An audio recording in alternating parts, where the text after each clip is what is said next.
নমস্কার বন্ধুরা, short agriculture zone চ্যানেলে সকলকে স্বাগতম জানাই। আজকের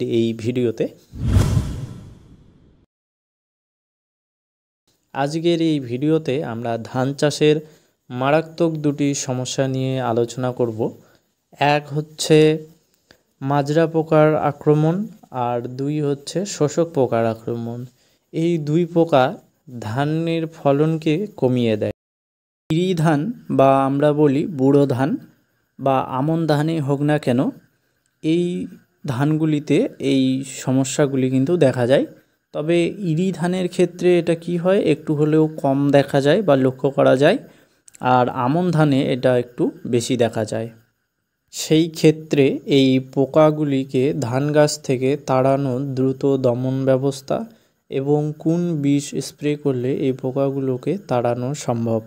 আগে আমরা মাজরা পোকা তাড়ানোর জন্য বাড়িতে ঘরোয়া বিষ তৈরি করা হতো, যেমন ন্যাপথলিন আর কেরোসিন তেল দুটোকে মিশ্র করে এই বিষটাকে আমরা স্প্রে করতাম। দুর্দান্ত রেজাল্ট, বিষের থেকেও কিন্তু ভালো একটা রেজাল্ট পাওয়া যেত। এখনও 2017-18 থেকে এটা ইউজ জায়গায় জায়গায় হয়। 2024-এ এই ব্যবহারটা আর হয় না। এখন নানান বিষ পাওয়া যায়, নানান ধরনের নানান গ্রুপের বিষ পাওয়া যায়। তবে এই বিষগুলো এক বিষ যে বারবার স্প্রে করলেই এই মাজরা পোকা হোক বা শোষক পোকা হোক দমন হবে এমনটা না। এটা শুরু থেকেই, মানে আমাদের প্রথম থেকেই সতর্ক হতে হবে যে এই পোকাটি প্রথম থেকেই যদি দেখা যায়, সেক্ষেত্রে প্রথম থেকেই আমাদের পোকাটাকে দমন করতে হবে, তবেই কিন্তু দমন করা সম্ভব। তাই এই বীজগুলোকে ঘুরিয়ে ফিরিয়ে দিতে হবে, তবেই কিন্তু একটা ভালো রেজাল্ট পাওয়া যাবে। মাজরা পোকাকে নিয়ন্ত্রণ করতে হলে শুরু থেকেই দানাদার কীটনাশকগুলি প্রয়োগ করতে হবে।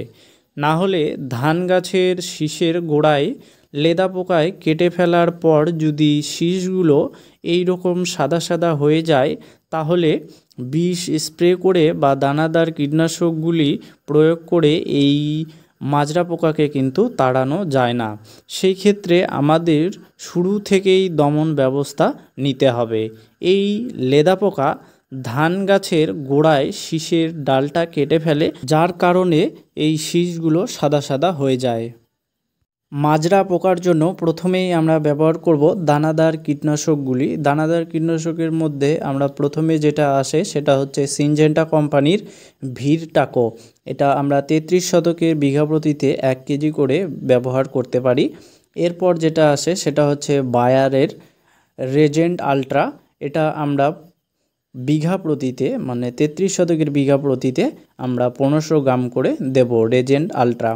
এরপরে যেটা হচ্ছে সেটা হচ্ছে আধামা কোম্পানির বেরোজ। এটা আমরা বিঘা প্রতিতে 1 কেজি করে ব্যবহার করব।